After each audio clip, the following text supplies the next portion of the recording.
Hola a todos y bienvenidos a webinar Comprender la ansiedad para empezar a regularla, impartido por el médico psiquiatra Antonio García Castrillón. Nosotros trabajamos con la editorial Evimeria y las clases que ofrecemos son de carácter complementario, lo cual significa que no son necesarias para finalizar con vuestros cursos, pero sí que nos parecen contenidos interesantes de compartir con todos vosotros, que sois nuestra comunidad. Después del webinar vais a recibir el link de la clase grabada directa a vuestro email, así la podéis volver a ver tantas veces como sea necesario. Si durante el webinar os surgen dudas, les podéis mandar un email a vuestras tutoras y ellas van a ayudaros a resolverlas. También nos podéis escribir a nosotros, pues García Castrillón se licenció en Medicina y Cirugía por la Universidad de Barcelona en el año 1983. Tras aprobar la oposición de Mir en 1985, hizo una especialización en el Instituto Psiquiátrico Municipal de Urgencias de Barcelona. Empezó profesionalmente como médico psiquiatra en la unidad de agudos del Hospital Psiquiátrico de Salt, en Girona. Es médico especialista en neuropsiquiatría en el Hospital de Santa María de Lleida y ahora es coordinador del Centro de Salud Mental del Segrià. Además, ejerce como psicoterapeuta en su consulta privada Ágora Salud Emocional. Pues adelante cuando quiera. Buenos días, buenas tardes, según desde donde nos estéis escuchando.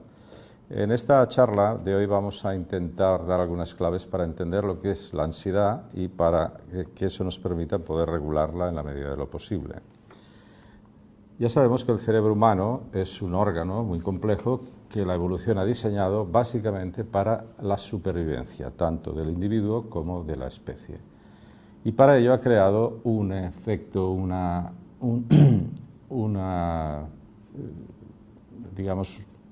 función que son las emociones. Es un invento evolutivo para garantizar esta supervivencia. Dentro de las emociones, la más importante para la supervivencia es lo que se llama la reacción de lucha o huida, que básicamente son el miedo y la ira. Son emociones muy primitivas y muy importantes para la supervivencia.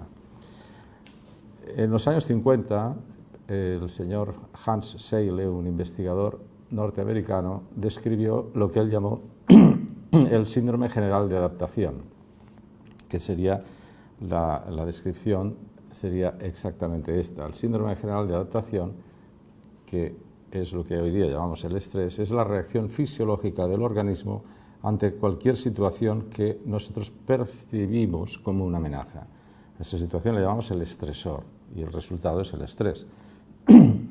Perdón. La palabra estrés viene del latín stringere, que significa provocar tensión. También es un término que hemos recuperado de la física y que se utiliza para definir la presión que se ejerce sobre un cuerpo y que produce una deformación.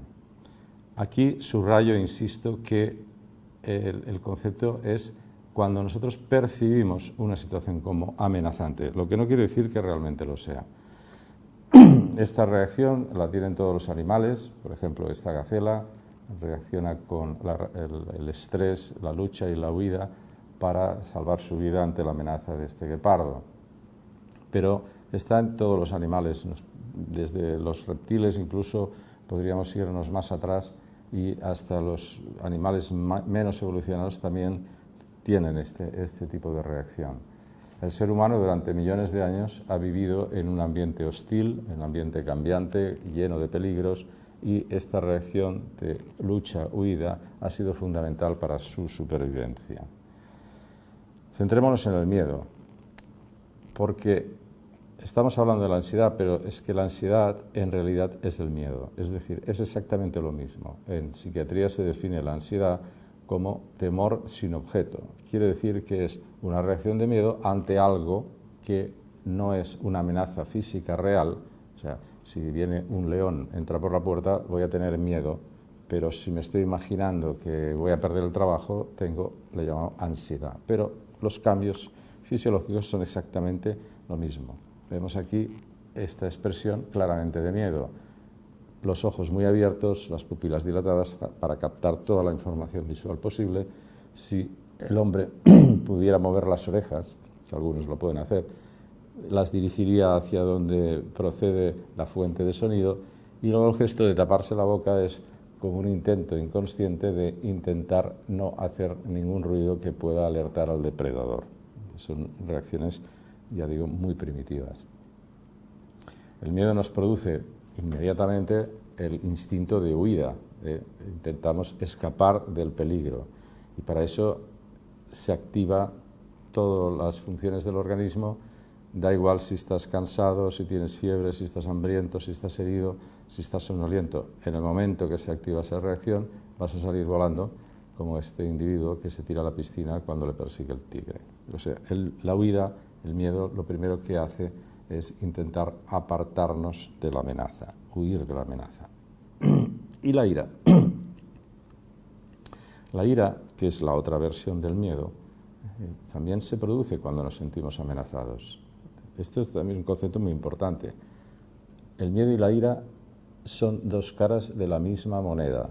Por eso toda persona que está con miedo, ansiosa, también está irritable. Su nivel su umbral de irritabilidad es muy bajo, porque, ya digo, es la misma reacción y que siempre es cuando nos sentimos amenazados. En nuestra vida actual decimos que la ira es hija de la frustración. Es cuando nos frustramos es cuando sentimos la amenaza de que algo no va a ser como nosotros queremos y entonces reaccionamos con ira. Y la ira es cuando en lugar de yo huir de la amenaza, yo intento apartar la amenaza de mí y agredo a la amenaza. Ya digo, es muy primitiva desde los reptiles y antes ya existían estas reacciones en todos los animales. Un inciso creo que es un matiz muy importante, que es diferenciar entre la angustia y la ansiedad. Son términos que en el lenguaje habitual los usamos como sinónimos, pero tienen matices muy, muy importantes que los diferencian. La ansiedad es un miedo activador. La ansiedad es ese miedo que nos moviliza, nos hace movernos porque instintivamente buscamos una vía de escape. Y entonces se activa todo el cuerpo, buscamos, miramos, etcétera, buscando hacia dónde debemos escapar. La ansiedad, por ejemplo, produce una sensación de hambre, porque el acto de comer relaja nuestra ansiedad. Por eso muchas personas con problemas de sobrepeso lo que tienen en realidad es lo que llamamos la bulimia ansiosa, bulimia nerviosa, porque tienden a comer y no se sacian nunca. Es como si utilizaran la comida como un ansiolítico. En cambio, la angustia, que es la otra versión de este miedo, que es cuando a través de la ansiedad que nos ha activado no hemos podido huir, entonces pasamos a la angustia que lo que intenta es pasar desapercibido, es decir, se produce una reacción contraria. En lugar de movernos, de movilizarnos, nos paralizamos, nos encogemos e intentamos no ser vistos. Esto se explica, por ejemplo, imaginaros estos ratones que ven al gato y inicialmente tienen la ansiedad, que es el miedo activador, y echan a correr. Hasta que llega un momento, ya no pueden correr más y rápidamente la ansiedad gira a modo angustia y entonces se paralizan, intentan no moverse, no hacer ningún ruido y apenas respirar, con la esperanza de que el gato no les vea y pase de ellos. La angustia, al contrario de la ansiedad, nos inhibe de toda actividad y entre ellas el comer. Pues la angustia, la gente dice, se me ha cerrado el estómago, no me entra nada. Se nos quitan las ganas de absolutamente todo. La palabra angustia viene del concepto angosto. Angosto quiere decir estrechez y la gente la suele expresar con el gesto de ponerse el puño aquí en el estómago. ¿Por qué? Porque en el estómago, en todo lo que es el abdomen, la zona del intestino, tenemos una especie de cerebro intestinal que se llama el plexo de Meissner-Auerbach y que está formado por millones de neuronas que están conectadas con el cerebro. Por eso la angustia la solemos sentir como algo que nos aprieta aquí y este es el gesto habitual de la persona con angustia. Y esa angustia, el estrés, no es realmente es lo que o sea, las cosas en sí mismas no son estresantes. Insisto en que es nuestra reacción ante esas situaciones lo que es estresante. ¿Y cómo se produce esta ansiedad y angustia en nuestro mundo actual que prácticamente nunca estamos sometidos a amenazas reales. Hablo en cuanto a la integridad física, pues es porque nuestro cerebro, sobre todo la parte del lóbulo frontal, es como un gran simulador virtual. En él podemos imaginar cualquier escenario y los seres humanos, como muchos animales, tenemos tendencia a imaginar el escenario más negativo. ¿Por qué? Podemos decir que a lo largo de la evolución, como hemos estado sometidos a muchos peligros, han sobrevivido más los más miedosos, por decirlo de alguna manera, los que más precavidos, los que cuando se mueve una rama tienden a pensar que tal vez es un tigre y no que simplemente es el viento. Pero claro, eso ha sido útil durante millones de años, pero en nuestro mundo actual más bien es al revés. Las personas negativas lo tienen peor para sobrevivir, en el sentido de adaptarse al mundo actual, moderno, cambiante. Ya lo decía este filósofo del Renacimiento, que era Michel de Montaigne, decía: mi vida ha estado llena de terribles desgracias, la mayoría de las cuales nunca sucedieron. Esto creo que nos lo podemos aplicar todos, porque si lo reflexionáis bien, la inmensa mayoría de las veces que habéis estado angustiados, ansiosos, preocupados, lo que imaginabas no ha ocurrido. Claro, esto depende de cada individuo. Hay gente que realmente se ahoga en un vaso de agua y ante el mínimo problema, el mínimo altercado, pues reacciona de una manera exagerada, con mucha ansiedad y mucha angustia. Sin embargo, hay gente que tiene una capacidad para mantener la calma incluso en las situaciones más terribles y estresantes. En nuestro mundo actual todos estamos sometidos a múltiples presiones y entonces surge ese miedo, esa ansiedad, esa angustia a una amenaza virtual que imaginamos en nuestra mente, que es: no llegaré a cumplir con los plazos, me pueden echar del trabajo, no podré pagar el alquiler o la hipoteca, etc. Y todo eso es una fuente constante de ansiedad y preocupación, como esta madre que está hablando por teléfono, haciendo un informe, intentando dar de comer al niño que está llorando, etc. La presión es bastante importante. Todas esas presiones, todas esas amenazas que imagina nuestra mente nos producen esta reacción de angustia y ansiedad. Y en el organismo, ¿qué ocurre? ¿Cuál es la base biológica de la ansiedad? Pues mirad, en el sistema nervioso hay el autónomo, que es el que nosotros pues, utilizamos para decidir mover un brazo o hacer una acción concreta, pero hay otra parte que se llama el sistema nervioso vegetativo, que realmente, el otro sistema es el voluntario, este es el autónomo, o sistema nervioso vegetativo, que es el que regula todas las funciones del cuerpo, realmente inerva a todos los órganos del cuerpo. Y este se divide en dos partes, uno que se llama simpático y el otro parasimpático. El que debería funcionar la mayor parte del tiempo es el parasimpático, porque es, podemos decir, el sistema de la calma, de la paz, de la digestión, de la reparación, del buen funcionamiento de los sistemas endocrinos y todo el sistema metabólico. Y el simpático está allí como emergencia. El simpático es como si fuera la policía, los bomberos, lo que actúa cuando hay una amenaza. Y normalmente debería estar en un perfil tirando abajo y solo activarse y a tope cuando realmente existe una amenaza real, como aquel individuo que huía del tigre. ¿Y qué hace el sistema nervioso simpático? Pues básicamente, aparte de preparar a todos los órganos del cuerpo para esa lucha-huida, activa estas glándulas que están encima de los riñones, que se llaman suprarrenales, por eso porque están encima del riñón. Y estas glándulas producen varias hormonas, pero las más importantes son el cortisol y la adrenalina, que son lo que llamamos las hormonas del estrés. La adrenalina es un psicoestimulante muy potente, es casi tan potente como la cocaína, por ejemplo, y produce varios efectos en el organismo, como por ejemplo dilata los bronquios para que pase más aire, produce una vasoconstricción de las arterias para que aumente la presión, excepto en los órganos que en ese momento van a ser más importantes, como el pulmón, el corazón, el cerebro, para pensar, y los músculos. También a la vez disminuye, produce una hipostesia, que es disminuye la sensibilidad y aumenta el tono muscular para que reaccionemos con mucha más rapidez. Cuando la adrenalina es muy alta es como una caldera, como este individuo a punto de explotar y tiene necesidad de actuar. Este efecto psicoestimulante de la adrenalina es tan potente que realmente hay gente que crea una verdadera adicción a esa droga que produce él mismo.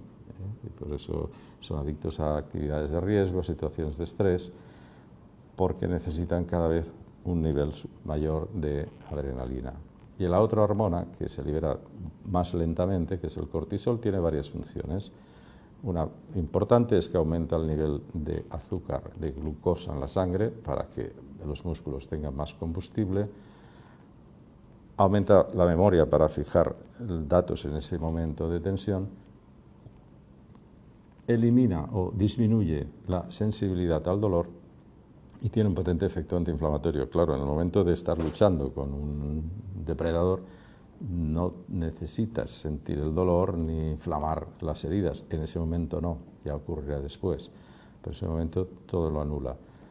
También desactiva o minimiza la función del sistema inmunológico. No es el momento, ya después, si se infecta la herida, ya lo activaremos, pero en ese momento el sistema inmunológico, que consume muchísima energía, lo anula o lo inhibe. También tiene otros efectos como disminuir la serotonina cerebral, que luego veremos qué problemas puede producir.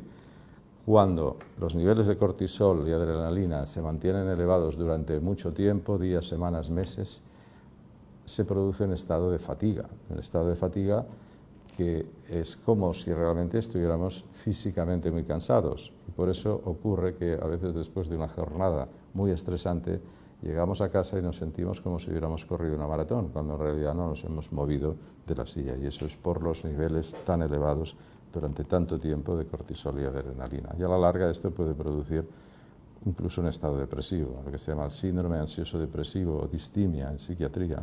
¿Qué es esto? Es un estado de ansiedad permanente, ansiedad, angustia que dura y dura y dura, y al final es como si, recordad que el cortisol bajaba los niveles de serotonina y acaba produciendo un estado de depresión, como esta señora que ya con su expresión, con su cara ya lo explica todo.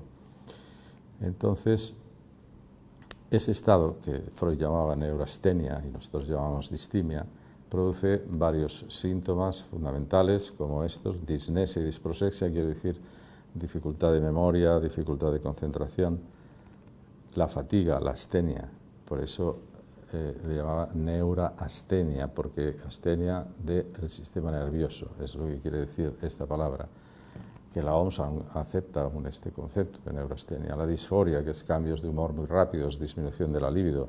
A nivel físico hay temblores, dolores de cabeza, alteración del sueño, vértigos, mareos, pitidos, sensaciones en la piel, de hormigueos, picores, dolor muscular y articular en todo el cuerpo. Fijaros si ligamos este síntoma del dolor muscular y articular con la astenia, que la fatiga nos lleva a este síndrome que está como en boga hoy día, que es la fibromialgia y síndrome de fatiga crónica, que realmente es un trastorno psicosomático en personas que tienen problemas de ansiedad y angustia mantenidos durante mucho tiempo.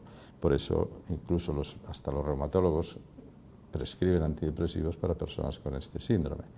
También a nivel vascular, palpitaciones, sofocos, aumento de la tensión arterial, disnea, que quiere decir dificultad para respirar, sensación de que no acabamos de llenar los pulmones de aire, y todo tipo de trastornos digestivos. Ya decíamos que si se activa el simpático, se desactiva el parasimpático, que es el que regula, entre otras cosas, todas las funciones digestivas y urinarias, sensación de urgencia de orina, etc. Tanto es así y tan frecuente es que la OMS ya acepta que el 90%, fijaros lo importante que es, de las enfermedades tienen este origen psicosomático. El otro día serían de origen genético y ambiental. Es por eso el estrés prolongado es el que va destruyendo nuestra salud, es el que podemos llamar el asesino silencioso. Y ya hemos dicho que da muchos síntomas. ¿Y cómo se trata? Pues con fármacos. Hoy día los ansiolíticos y los antidepresivos de este grupo de antidepresivos, como fue el Prozac, que salió en su tiempo, en los años 80, justo cuando yo estudiaba la especialidad de psiquiatría, y fue una especie de boom, porque se llegó a llamar la píldora de la felicidad, y realmente se prescribía para todo. Para cualquier cosa se prescribían antidepresivos de este grupo que se llaman ISRS y ansiolíticos. De hecho, los ansiolíticos son uno de los fármacos más vendidos del mundo. El ser humano también tiene otras maneras de reducir su ansiedad, como son las ciertas drogas legales, como el tabaco, el alcohol y todo tipo de pastillas. Hay que entender que el sufrimiento, la ansiedad, la angustia, el sufrimiento en sí mismo tiene una función. El sufrimiento es un maestro que nos instruye, nos indica que algo hemos de cambiar en nuestra vida, que hemos de romper ciertos hábitos, pensar diferentes sobre los aspectos de nuestra vida y aprender a buscar nuevas orientaciones y nuevos caminos. Por eso que si ante cualquier sufrimiento lo anestesiamos con las pastillas de turno, pues realmente sí, no sufriremos, pero nuestra situación quedará igual, se enquistará y no vamos a avanzar ni a evolucionar. Es como si ante cualquier sufrimiento pues una persona pues, se dedica a fumarse porros, pues vale, realmente sufrirá mucho menos, pero al cabo de los años estará todo exactamente igual o peor. Un inciso muy importante. La ansiedad perdón, no es una enfermedad, ¿no? Hay mucha gente que viene a consulta y dice, doctor, padezco ansiedad, como si tuviera, no sé, la gripe. No, la ansiedad es imprescindible para la vida. Tanto es así que en esta curva lo podéis ver muy claro. Si la ansiedad es cero, estamos en esta zona de la curva que pone aquí poca motivación, aburrimiento, apatía, el rendimiento, la eficacia, la eficiencia es cero. Es una cosa, no nos genera ningún mínimo de ansiedad, pues no hacemos nada. A medida que aumenta la ansiedad, aumenta la eficiencia, la eficacia, el rendimiento, y hay una zona que es esta arousal óptimo, la zona que llama de confort. En realidad es como el estado de flujo, donde la ansiedad es proporcionada, congruente, adecuada a la situación, y ahí funcionamos de forma óptima. Un ejemplo, si tú estás conduciendo por la autopista rápido, pues es bueno que tengas un cierto nivel de ansiedad, miedo, un poquito de miedo al accidente. Por eso te hará que te concentres toda tu atención en la conducción, tus músculos están tensos para que reacciones más rápido y tu cabeza solo se centrará en la conducción. O una situación como estar dando una charla, como yo ahora mismo, necesito tener un punto de ansiedad para concentrarme en lo que tengo que decir y inhibirme de cualquier estímulo externo. Si esa ansiedad sigue aumentando, entonces vuelve a bajar el rendimiento y cuando es máxima, el rendimiento vuelve a ser cero. Si una persona conduciendo lentamente por la ciudad tiene una ansiedad enorme, pues es fácil que tenga un accidente. O un estudiante que tiene que hacer un examen oral, si cuando tiene que salir a la palestra tiene una ansiedad enorme, se va a quedar en blanco literalmente, y no podrá ni articular palabra, rendimiento cero. Es decir, la ansiedad es necesaria y útil, siempre que esté en su zona de arousal óptimo, ni mucho ni poco. Por eso el estrés, se suele hablar del estrés bueno y malo, el positivo y el negativo. El malo o negativo sería el distrés, que es cuando es excesiva en esta zona de la curva, que el rendimiento empieza a bajar, y el eustrés, quiere decir equilibrio, es cuando está en esa zona óptima o estado de flujo. Así que siempre debemos de intentar buscar un estado de equilibrio, de paz, de tranquilidad, para poder funcionar de forma óptima. Uno de los mejores antídotos para el exceso de ansiedad es la actividad física, y sobre todo cuando esta actividad la realizamos al aire libre. Pero realmente la mayor arma contra el exceso de ansiedad y angustia, contra el estrés, es nuestra habilidad, nuestra facultad que tenemos para elegir un pensamiento sobre otro. Esto lo dijo William James, uno de los psicólogos más importantes, que fue del siglo XIX y principios del XX. Y el mensaje es este, no es lo que nos ocurre, sino lo que pensamos de lo que nos ocurre, lo que nos generará estrés o no.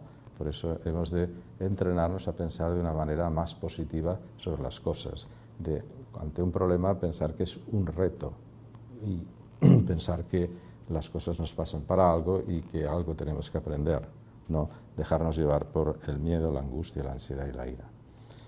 Y Hans Selye, que fue el que antes os he comentado, que describió el síndrome general de adaptación, de la reacción de lucha-huida, ya dijo que con la actitud mental correcta se puede convertir el estrés negativo, el distrés, en un estrés positivo. Y para finalizar os dejo esta fórmula de la felicidad, que yo siempre digo que la felicidad se basa en dos aspectos. La A, que es aceptar lo que no puedes cambiar, y gratitud, agradecer y mucho al cuadrado todo lo que sí es bueno en nuestra vida. Y con esto acabo esta charla y muchas gracias por vuestra atención.